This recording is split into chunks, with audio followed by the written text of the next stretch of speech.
You're watching Next Pitch, the student-athlete playbook for parents raising tomorrow's athletes. Welcome in to your weekly D&A. He's Dusty Hara. I'm Anthony Leveretz. Took a week off, Dusty. You decided to take a little time for yourself after some crazy time, man. Super important to do that stuff. Hard to do because work keeps going, but it's super important to do that kind of stuff. Yeah, we went to the coast, took the family out to the coast last weekend. So it was one of those things where got to take a day where you can, and boom, we had a great time. We had on the Oregon coast in January, 55 degrees, no wind, no rain. Yeah, it was a pretty crazy weather cycle here while the rest of the country was going through it, man. We had a very uncommon weather for the Pacific Northwest. Yeah, I'll take it. Anytime you can go to the beach, it could be middle of August, and if you get that, you'll be fine. So January, pleasant surprise. Yeah, very pleasant surprise. So we've got a Super Bowl coming up. We're going to talk about that today. I want to dive into some NBA stuff year after the Luka trade, and maybe even talk some golf today. Brooks Koepka back on the PGA Tour. I want to talk a little bit about that. But I want to start. Well, first of all, Jason Cardona, our producer, we're doing this on our own today. Normally he's in the background editing this as we go and getting ready. He is doing the Olympics again. Recently won an Emmy last year for, I guess it's a year and a half ago now, for the Summer Olympics, and he'll be the next 3 weeks producing the Winter Olympics, and hope to get an update from him on a pretty regular basis and do a couple shows around the Winter Olympics as we go through this. But pretty cool honor. And that is awesome. That is really cool too. Yeah. And to have your fingerprint on the Olympics coverage. I mean, I think that's something that everybody remembers is watching the Olympics. Yeah. You know, whether it's growing up or now, the idea that Jason has his imprint on what we see here in the United States as part of that coverage is very cool. What an honor he for him. Loves it. Like he is an Olympic lover and did a lot when he was doing a bunch of work for the Pac-12 network. He did a lot of the Olympic sports as well, the non-football sports, and just has a deep passion for it. So it couldn't be better dude to do it. And I'm super happy for him and can't wait to chat with him as that progresses. All right, man, I got a story for you. Okay. So this world has changed. So I have a freshman in high school, a guy that you know very well, Brad Cohen, who played for us at Southern Oregon University. Were you guys ever roommates or just no? We were just all buddies down there. Okay. I mean, the sports bubble was small, and we were all friends. So Brad was a 6'6" wing that played for us on probably the best men's basketball team I've ever coached. We were ranked number 1 in the country for a lot of those 3 years that those guys were there. Well, I'm sitting at my house on Saturday, and my son comes down and says, "Hey, Dad, there's a couple girls coming over to our house, and the dad wants to meet you guys before he drops them off." And we're like, "Yeah, that's great. I'm totally fine with that. I think that's a great idea." And my wife goes to the door, and when the door opens, it's Brad Cohen standing on my front porch, sees my wife. My wife starts screaming, gives Brad a big giant hug, and proceeds to come into my house, and we go down memory lane. That's how the world of dating works now in the Snapchat world. 2 different communities, 2 different schools, recently met via Snapchat, and all of a sudden having a date at Uncle Levy, as they called me, Uncle Levy's house. Brad comes into my home dropping his daughter off. Okay, so wait a minute now. Did he know he was going to your house? Not until he was almost there. So he's trying to do, and I understand, I'm a girl dad too. My daughter's now in college, but he's trying to figure out, where the hell am I dropping my daughter off, right? Like, our parents' home? Is this a serial killer? Is this kid a monster? Who's the other boy? Wow. So he's trying to figure this all out. And she says, "Well, one of the kids' name is Kyler Leveretz." And he's like, Leveretz? Yeah, find out the mom's name. He's like, so they're like a mile away apparently. And she's like, "It's Sarah." And he goes, "Oh, Sarah Leveretz." Okay. Ask her if she played at Washington State. And the daughter's like, "Oh my God, really? You know these people?" Yeah. Gets into, sees the Washington State flag flying on our front porch. So he knew as he drove in who he was going, but we had no idea but he did some sleuthing on the way to the house to find out. I can not even begin to imagine the roller coaster of emotions that Brad was going through as he was like, okay, like, yes, we'll do this. And I'm going to drive by, meeting those parents though. And then the relief of being like, okay, thank God I've done something right here. Yes. But also I'm not dropping my daughter off at somebody absolutely crazy's house. Well, whatever was going to happen got a lot safer because it was at our house, right? It was it was actually super fun and great to meet Brad's daughter. Gosh. She's a stud too, and got to tell her some old war stories about her pop. So it was what a relief for him. And then probably like, all right, I don't know if we can talk anymore after this, because I just don't know. Like if our parents get along this well and they have history, I don't know if this is the right track for us. I'm telling you what, dating's changed. Yeah, I imagine. Yeah, you're not in it yet, but it's changed so much in the last couple years. What it's going to be like for your children who are 11 and 9. Yeah. Who knows what that's going to look like? Maybe just plug into the Matrix. I don't want to know. I don't want to know. All right. Well, was super cool. That surprised. Is awesome. Yeah, it was great. So great guy too. Oh, unbelievably successful and bright. He and his partner Ryan Gable have created an amazing company, and that's a story for another day. But they are. I think they're friends of Odyssey. I think you guys actually have done some shows from some of their events. The PDXYZ events in marketing and networking in the area. Good dudes. All right. Let's talk about the Super Bowl. All right. I hear it's coming. Yeah. Are you excited about it? I'm very excited about it. Why are you excited about it? I have been a Patriots fan my entire life. Oh, that's right. Yeah. Oh, man. Pre-Brady and Belichick, I was a Patriots fan. So growing up, and that's one of the great things about living in the Pacific Northwest is that you don't have to have a rooting interest of like any local team. Yeah. I mean, in Oregon. Yeah. The Seahawks are Seattle. They are much of Washington, but that was, my dad is from LA. He tried to get me to be a Rams fan. Wasn't working for you? Wasn't working for me. And he has an eclectic, like NFL teams, as a football coach, he used to just like the teams that, had stuff he liked to watch. So he liked the Vikings and the Chargers and the Rams. And so I got to pick. And then there were two teams that really stuck out to me, and they were the 49ers and the Patriots, because he was a college football coach and got to go down and watch some practices of the Seahawks, because the guys on staff, a couple of them were coaches of his when he was at the University of Oregon. And so it was Seahawks were never on my radar, but the Niners and the Patriots were. And then the one bye week that my dad had was, and this was a big one, was when Oregon played Washington State. And I remember going to that game at Oregon and watching Drew Bledsoe, and my dad going, that guy's going to be the number one pick. Patriots got the number one pick. The rest is history. It was done after that. I was a Patriots fan, just stuck with me. I've never really connected to a team. I always rooted for people that I met over the course of my coaching career. So I have a lot of teams that I have interest in because I've gotten to meet many of the athletes that play. But I now am a Bills fan because my son is a Bills fan. And I'm supposed to hate the Patriots, but it's hard to hate these guys, right? They are, now it's especially Vrabel, such a unique guy. And let's start there. Coaching matchup here, two pretty different guys. Vrabel, a little old. I mean, he's not an old guy, but compared to McDonald, he's an old guy in experience, right?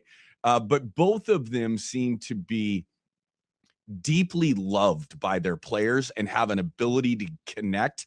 And I listen to McDonald's interviews on the radio. He's able to say less about what they're going to. When you listen to him talk, like you would think they're doing nothing during the week to get ready. I know that's not true, but he is the greatest coach speak of what's about to happen on the field of anybody that I've ever heard in my life. But both of those guys clearly have their their players' pulse and got them playing great football. And that's the thing. I think that there's not a lot of excitement around this Super Bowl because there is a bunch of that unknown, right? Everybody says they hate dynasties, and a lot of people, it's been proven, will hate watch when, you know, the Patriots are going to multiple Super Bowls or when the Kansas City Chiefs are going to multiple Super Bowls. But nobody really, the Belichick Brady, the early years of the Patriots dynasty, I understand the fatigue and people will hate it. But that was because there was unknown about this head coach who all we knew him from was Cleveland before, where he wasn't very successful and as defensive coordinator for Bill Parcells. And then they started winning. And that was a likable story. Andy Reid, and when the Chiefs started theirs, it was, will Andy Reid, a guy that we all know, finally get over the hump and win that Super Bowl? With both Mike McDonald and Mike Vrabel, there's this element of, there's no familiarity there. Yeah. Like, people really don't have much familiarity with that. They don't have much familiarity with the quarterbacks in this game because of Darnold, who the only familiarity people have is him suffering and sucking when he was in New York and Carolina, and kind of like this reemergent story. Nobody knows Drake May. But the thing about both of these teams is that it started with their head coaches. Yeah. And their head coaches do have their hooks into this team, and those guys will die for them. And you hear just like how the former Ravens players gush over Mike McDonald, and you hear how the former Titans players gush over Mike Vrabel. It's like there is this element of, in coaching, it never really is the Jimmies and Joes versus the X's and O's. Your Jimmies and Joes are going to win, but at the professional level, everybody can play. They would not be there if they could not play. It's how do you maximize it? And that is like the psychological part of a coach in pushing whatever buttons it is to get them to do whatever it is that it takes to win. Yeah, I think it's a great coaching matchup. And Vrabel, obviously, I think the Titans are probably scratching their heads about how the Titan fans, at least, about how they let that guy out of the building, first of all. And maybe the Ravens same way. they might like to have Mike McDonald back in Baltimore right now. And the whole thing with Vrabel in Tennessee was that he was too intimidating around the office. And everybody knew that was the dumbest reason to fire a coach, because that roster just wasn't that good. They didn't do a good job of building your roster out. And Vrabel was not the problem. No. Everybody said that at the time. That turns out to be prophetic, because he is absolutely amazing with the roster that makes sense. Yeah, I think it's going to be fascinating to watch. And I think organizationally, obviously, these two teams, these two programs, it starts at the top, right? And there's a reason why Seattle has, they've been a constant here, right? For the last 15 years now, they are a part of this conversation. Had a little lull, but they are back in the Super Bowl. The Patriots, obviously, with the success that they've had, you see the teams that make it to the end every single year and are in the mix. Might have a down year. It's the way the NFL works because of how the salary cap and all that works. But the same teams continue to figure out how to get back to the top, and it's organizational structure, man. And you have to have cohesiveness between your front office and your head coach, because the guy acquiring the talent has got to be in lockstep with the guy who's going to be coaching that talent on the field. And it took a couple of years in Seattle for John Schneider, who's one of the best, evaluators and roster builders in the game, to find that stride and find that rhythm with Mike McDonald. But they have, and man, that is so fun to watch when you have a team that can pull out of it as quickly as they did. And they're both of these defensive minded head coaches. They are incredible. They have explosive talent. Each team has got a guy that can flip a game on its head. JSN, for his money, he's going to be getting paid a lot of it soon. He's one of the most incredible players. He's got to be the best wide receiver in the NFL right now, right? If you're ranking him and you want a guy on your team, you're going to redraft all the wide receivers, he might be the first guy taken off the board. One guy's like Justin Jefferson in Minnesota is saying that, like, if we had Sam Darnold, we probably would have had a better year. Your quarterback means a lot for how productive you can be. And make no mistake that he popped when Darnold got there, and they said, all right, we're going to feed our best players every time we can. Let's talk about the quarterbacks. Drake May, obviously a rookie or a second-year player, not playing like a second-year player. I don't know that you can take that Denver game and take too much away from it, except for the fact that they won. Mm-hmm. Like that was such a mess. And with Sam, obviously, well well documented his journey. And if anybody's been on a journey in the NFL, it's Sam Darnold. I think it's an intriguing matchup. I look at Drake May, and I'm not a professional football analyzer, but I watch that guy play, and he reminds me of a combination of Brady and Josh Allen. He's precise already, right? As a young guy, he has, which Brady had in spades. And then Josh Allen, obviously this physical specimen of an athlete that can overwhelm you with his athleticism. And Drake May seems to be a combination of that. Yeah. Drake May's got a long ways to go, because so much of the quarterback position is just how much you've seen, in just that reflection of, all right, I've been through X, Y, and Z. I've seen this before. I've prepped for this. I know that when a team does this, and there's no replication for it. I mean, that's why, like, it's always impressive when a guy pops in year 2, or a guy who doesn't have very much experience pops, is because, like, when Mahomes came on the scene after sitting for a year, he got the ability just to sit, look back, and watch and say, okay, this is what I'm going to do. Then we see rookie quarterbacks that storm on the scene have great success. Jane Daniels last year, right, in Washington with the Commanders. A lot of that is because, all right, maybe they dumb a system down and make it easier for him, but then you start expanding it as it goes. And that's why it was such a bummer to see him go down with an injury this year, is because, like, you could see they were evolving what they were doing. And there's still more steps that Drake May will take forward, similar to Josh Allen, where it was like Josh Allen, he had the handcuffs on him, because you don't just unleash it, because that is where you break a quarterback. Yeah. You have to have a plan for a guy. And that's where Sam Darnold's entire career got halted, is because they threw the kitchen sink at Sam Darnold year 1 in New York, and it's taken him almost a decade to get out of it, yeah. Right? And to fix himself, because you can see ghosts, as he famously said, right? Yeah, that's right. And what you see just isn't there. There's a progression, and we're seeing that Sam Darnold's progression, he had to just start from ground zero once he left and Carolina and went to the Minnesota Vikings. Kevin O'Connell started building him back up, and then we've seen Clint Kubiak in Seattle continue that build and continue that growth. And that's the fun part to watch with both of these teams, is that I understand if you don't like it because it's not a sexy matchup with 2 star-studded quarterbacks, or you have Patriots fatigue and you don't want to see them win again, or you think it's too soon and they didn't really take their penance for having a 20-year dynasty. I get that. But from a pure football standpoint, these defenses are going to be really damn good. And these quarterbacks, they're not complete. They are not complete by any measure. And so there is a variable in this where there's a volatility with both of the offenses that could dictate the game. Well, I think it's going to be a fascinating watch. If nothing else, the commercials should be good. But I'm looking forward to the game. I'm a big Drake May fan. Just watching him play, I think he is a combination of a lot of good traits, and the future is really bright for him. And when somebody like Sam Darnold goes through what he went through, being a great college player as a quarterback sometimes can be a curse because of who's going to draft you. And he lost the lottery in that deal. And then obviously the reclamation project that he's gone through with getting the chance to be around really good coaches, Kevin O'Connell and Shanahan, to help rebuild him to where he's gotten to. Obviously, Seattle's reaping the benefits of that right now. I think I'm rooting for the Seahawks. I'm sorry, bud, but that's totally fine. I just like that story so much because it's not his fault what happened to him.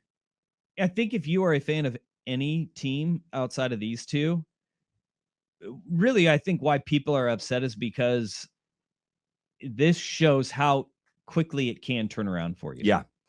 If you have the right coach, if you have the right leadership in the front office, you can get back on the right track. And just blaming a quarterback for being a bust, you can't do that with Sam Darnold. Like the Patriots had 1 year with Gerard Mayo. It was year 1 with Drake May. And they said, we're making a mistake. We're pulling the ripcord. We're out of here. That's right. And it's not just a change at the coach just to make a change at the coach. It is, we have a plan in place where we have somebody better that can help this. Josh McDaniels has been incredible for Drake May this year. So when you hired Vrabel and you brought McDaniels back, That's why he was able to take a next step forward. Yeah, I think it's going to be fascinating to watch. I think it's going to give us a bunch of storylines to talk about next Monday. All right, man. Good luck to your Patriots. All right, let's stick with the Patriots. Nobody means that when they say I that. do. Yeah, really? I do. Okay, yeah. Like, I don't hate the Patriots. I do. The idea that people hate excellence to me is it's hard. We've talked about this early on. It's hard to win one game. Yeah. Like one, right? Like, and I've never coached at that level, but in college, it's hard to win one game. It's hard to win games in a row. It's hard to win championships. Like, and to do that in continued sustaining of that excellence is so it's mind-boggling. And you don't have to love them, but you got to at least have a deep respect for what they've been able to do. Yeah, and it takes so much. What was it? Mike McDonald said something like he sees his kids 30 minutes a week during the season. Like that, there's a lot of coaches that put a lot of hours in and a lot of time. Just think of that. I know. 30 minutes a week during the season. Yeah. It is, you got to have some craziness behind you in order to be successful at that level. Yes, I understand that well. All right, man. Let's talk about your Patriots a little bit more here. Bill Belichick, not a first ballot Hall of Famer. I'm interested on your take on this. I think it's the absolute most. It's the biggest batch of bullshit I've ever heard in my entire life. And I have some thoughts on this. What was your initial thought when you heard that? Everybody wants to find a way to say this is the reason why they didn't win, right? Like they can say it was Spygate or Deflategate was the reason why Bill Belichick won. That is such bull. Because you know what? You don't do it for 20 years unless you are doing a lot of things right. And he has 8 Super Bowl championships over 40 years of coaching as a head coach and a coordinator. You could say, if you want to sit there and you want to say, yeah, well, his success was tied to Brady. Sure, fine, go ahead. How about working with somebody for 20 years before it finally got to the point where you said, all right, we got to go our different ways. We've had a great run. Brady goes and wins another Super Bowl down in Tampa. And that was awesome. That was great for Tom Brady. But to say that Bill Belichick wasn't the reason why, they win those Super Bowls individually? No, they don't. It takes 2. But the fact that Bill Belichick and Tom Brady were as successful for as long as they were in the iterations that franchise went, they won it with defense the first 3. Then they said, Tom, go and win the rest. They go and they win 3 more looking completely different with a different roster and a different mentality around it. I think it's absolutely crazy that Bill Belichick was not a first ballot Hall of Famer. There, by every metric, he is a first ballot Hall of Famer. I think it's a travesty, first of all, and Belichick will survive and football will survive. But as in that, vacuum of that is the world of football, it just speaks way more about the people voting than it does about Belichick. Yeah. And the idea that that guy's resume doesn't get him in the Hall of Fame. And your point where, that it takes 2 people, I would say it takes 150 people to win a Super Bowl, right? Like and it is the ultimate team game. It is, you got 53 people on a roster, and over the course of the year of all the things that happen. And so, yes, he's the best quarterback that ever put on sneakers on his team. But every single good coach, great coach, I mean, all the way back to Bradshaw and Noel, right? Like Chuck Noll, great coach. Terry Bradshaw's a hell of a quarterback, right? Andy Reid didn't win a Super Bowl before he got Patrick Mahomes. Like, and we talk, I'm sure Andy Reid's going to be a first ballot Hall of Fame coach, right? Like it is just absolutely ridiculous. And the other part of this is that the Hall of Fame voters shouldn't get to adjudicate something that happened 15 years ago. You had your penalty from the NFL during that time. For you to come back and say, oh, we didn't like the penalty that you gave that group is ridiculous. Yeah. And to say, if you don't like him because he was bristly with the media, whatever. Like, you shouldn't hold that against him either. Okay. And I think there was a lot of that. I do think no that question. there was a lot He's of a it. jerk. He is a jerk. But you know what? That being that kind of jerk is also what made a decision that he had a $100 million quarterback in Drew Bledsoe who got hurt, and he made Tom Brady the starting quarterback and said, I don't care what you writers say about it. This is the way we're going. And all of those writers can say, well, yeah, that was an easy choice. Brady over Bledsoe. No, it wasn't. No, because Tom Brady was not Tom Brady when Bill Belichick made that decision. A lot of people called him an idiot for shipping Bledsoe off to Buffalo. Brady was just recently the 199th pick in the draft. Yes. And so I think there's a lot of it too that, Belichick he didn't like talking to the media. He really made a lot of them look even more dumb when they called him an idiot for going with Brady over Bledsoe.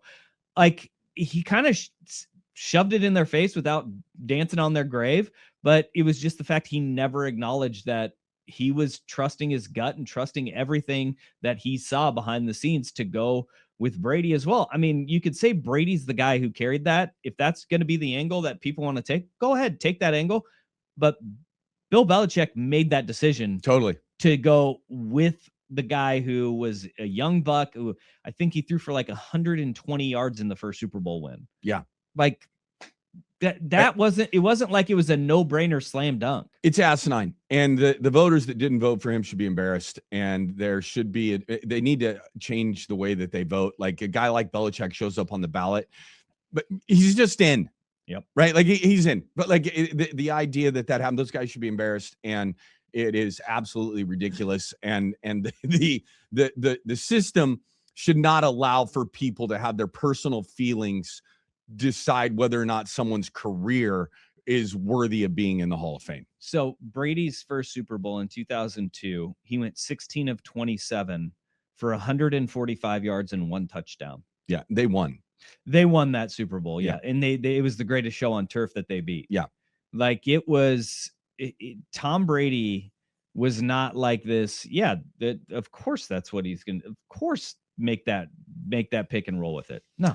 Well, I was not a huge Patriots fan or a Belichick fan, but I'm a fan of sports, and something like this just to me doesn't seem right. And I think it's been great.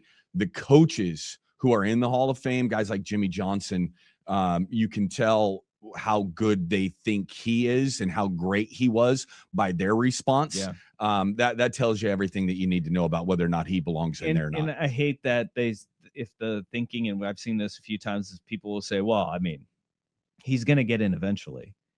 No, if you're a voter for the Hall of Fame, vote for the people who should be in the Hall of Fame right now. That's right. The best people should be at the top of your ballot. If you took his name off of that, right, Bill, and just put the resume down, there's not a resume better in sports. Maybe Phil Jackson, right, yeah, with the Bulls and what he did. Bill Russell. But and are we holding Phil Jackson accountable for the fact that he had Michael Jordan? Yeah, like, Michael's pretty good too. And then he had Kobe and Shaq. Those pretty guys are good pretty players, good. Right? But that's how dynasties are built. You have the combination of all that together. You can't hold the guy accountable for who he coached. You put the resume down, he's in. And that should be the end of it. But no doubt. That's just my feelings. All right. Since it's my show, You're damn right. All right. Thanks, man. All right. Speaking of some craziness, we're 1 year removed and time to start talking some hoops here pretty soon. But it's a year away from Nico Harrison making the trade that kind of shook the sports world, trading Luka to the Lakers for basically a cup of coffee. And it is worked out very well for Luka, not so well for Nico. And the Mavericks, somehow or other, basketball gods were in their favor and brought them Cooper Flagg. What as you look back on it now, and you were sitting in a chair talking about it like in depth with your show at that time. What are your thoughts on that thing now as you look back on it? I cannot believe that move was made still. I still can't believe it. And now Anthony Davis doesn't want to be in Dallas. No. You know who they traded for? It is unless, and this is where the conspiracy theories of the NBA, you're like, come on, don't believe that. Then you see something like this where they trade Luka and then get the number 1 pick, and you're like, okay, come on, this can't be real. And they get Cooper Flagg, and he's been really progressing and getting better and better with each day. He's a dude. He is an absolute dude. I still don't know how you make that move with the unknown that you didn't know you were getting Cooper Flagg. In nothing will tell you that move made sense for that organization at that time. Nothing told you that was going to work. And I guess it's still TBD. I mean, we think of it here in like the bubble that we're in Portland. The Dallas Mavericks are still worse than the Portland Trailblazers in the standings right now. Significantly. And that just is like, you had one of the best, if not the best player in the world right now. I mean, he's going to be the MVP of the league. And he would have been, he pulled you to a top 4 seed by himself, full stop. Yeah, and I think it's a great lesson for anybody out there that is, you're struggling or you have a bad relationship within your team, whatever that is. As a player, what Luka could have done is pouted. And I was a Luka fan. Like, I loved watching him play, but he was clearly out of shape. He clearly didn't play hard all the time, maybe ever at the defensive end of the floor, right? It wasn't on his top 5 things of what he was going to do that evening on the floor was get down and stance and guard somebody. What he did is pretty remarkable in how he changed his body, how he showed up, kind of the grace that he handled that with. And he's going to win NBA championships, and he's going to be a Hall of Famer. The way that he handled that is a great lesson for anybody that's going through a tough time like that. When something like that happens, you have 2 choices. Feel sorry for yourself, sulk, and make it worse, or do what he did and completely turn it around. And I was a fan of watching him play. Now I'm a Luka Doncic fan. Like, I love watching that guy. I'm rooting for him. It's hard because I hate the Lakers. I grew up hating the Lakers. But I'm rooting for that guy to be successful. I am too. Just not to win championships. I can't do that. I can't do that for the Lakers. Well, in no way can I get behind that. Well, I'm rooting against your Patriots this weekend. Good. So we can share in that. All right, man. My favorite sport, I don't know if you know this or not, but my favorite sport to watch on television, second is football. Okay. Third is basketball. But my favorite sport is golf. Really? To watch golf? To watch. And I do a weekly golf update for all my family and friends they all hate it and no one ever replies to it. But so I do a text. Love like afternoon naps? Because the golf is great for an afternoon nap. I am 100% locked in. And I was so disappointed when all of this live stuff happened. Not because I hate live, but because you're not going to have all of the best players playing on the same golf courses on Sunday afternoon. And getting Brooks Koepka back to the tour and potentially opening up an opportunity for guys like John Rahm and Bryson DeChambeau to come back on. I think it's fantastic. Did you get a chance to watch any of the golf this weekend? The Farmers, where a 45-year-old went wire to wire, which was crazy. Justin Rose doing that in setting a record at Torrey Pines, dominating, nuts. But I did watch because of the fact that Brooksy's back. Yeah. And I think that this is where guys like Brooks Koepka and John Rahm and Bryson DeChambeau got disgruntled with the PGA Tour, is that they didn't try to elevate their personalities outside of Tiger and then maybe Rory. Like Brooks Koepka, people should pull for him and be a fan of him, because I think he's like a lot of people out there where he's just like, he goes, I'm really good at golf. And he's really good at golf. He's really good at golf, but he doesn't love golf all that much. Yeah. He's just like, I'm really good at it and I like to compete. Yeah. In that, I like golf. Yeah. Okay. I like golf because I get to go out and compete. I'm not really good at it, but he's like, I love basketball, baseball, football. He only got into golf because he broke his arm as a kid and it ruined his baseball season. So he learned how to swing a golf club one-handed. Like that's how Brooks Koepka Yeah. got into golf. Yeah. And he's got a really funny personality, dry sense of humor, but he does have a good personality that just was never elevated. And that's why Brooks is always good in majors and not really good on the week to week on the tours, because he needs a little juice to keep him focused. Yeah. 5 majors, though, is a pretty good resume. Unbelievable. I think he's 34 years old. So he's got, and you watch Justin Rose this weekend. You take care of yourself. You've got, he's got 10, 15 years left of competing for majors. It's just remarkable to watch those guys, because it's the one sport that we all can still go play, right? And to watch some of the things that those guys do with that golf ball it is remarkable to watch those guys play for me. And I think golf is the male soap opera. It's like Days of Our Lives, right? You can turn off Days of Our Lives for a month, turn it back on one show, and you are caught back up in 15 minutes. Yeah. Golf is exactly the same way for me. If for whatever reason I'm unable to follow it or watch it for a week or two, I just got to turn it on and I am right back in the mix. We're back. We're in. We're in. I'm glad that Brooks is back. I think that everybody that had said the live guys would regret their decision, outside of maybe Dustin Johnson, you can tell all of them 100%. I mean, the last press conference where Bryson DeChambeau said, I think it was Bryson, or it was either him or Rom, that said, yeah, I'm signed through live through the end of the year. Yeah. It's like, that tells you all you need to know. All of these guys are going to want to get back. The PGA Tour made it really difficult for Brooks to get back, in that he has to play in all of the signature events. He has to do extra, content and work and stuff like that. And he lost out on a chunk of the money that he and future equity stake in the tour. And yeah, he got his, whatever it was, 100 million or 200 million. His bank account's going to be fine. No one's feeling sorry for Brooks. It's never going to be the problem. No, it's not the problem. But to get the first one back, and hopefully, I would think that at some point in time that I've read as much as I can about it. There just seems to be a problem getting this group back together. I don't know if it's ever going to happen, but hopefully we can get the best of the best playing against each other more than 4 weekends a year. Well, and you see the guys like Patrick Reed, who he doesn't have the exemptions that Brooks does. He's coming back. Brooks has 5 championships, and they are recent enough to get him back in tour status. Patrick Reed's got to fight his way back up through like the Korn Ferry Tour to get on the PGA Tour, and he's not going to get very many sponsor exemptions because people don't really like him all that much.